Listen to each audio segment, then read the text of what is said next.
kwento! Ano yan? Halina't pakinggan ninyo ako!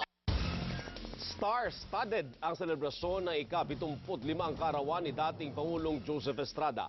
Ang mga highlights sa mga kwento ni Mark Logan.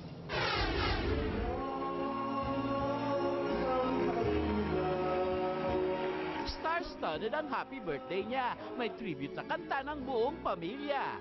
At may iyakan din pagdating kay The King sa pinagsamahang hindi maihahambing. Mahigpit na yakap mula kay Manay Susan. Luha ni Erap hindi napigilan. Pero ang lungkot napalitan ng saya nang lumabas na ang supremo ng gaya-gaya. Gumagaya ng herdo ko, yung sikat ngayon, si Bruno Mars.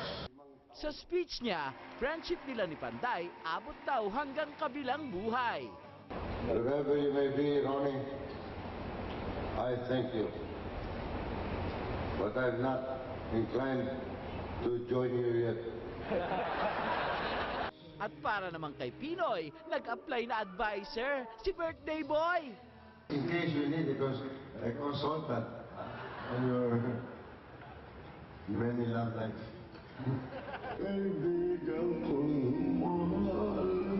Mark Logan, Patrol ng Pilipino.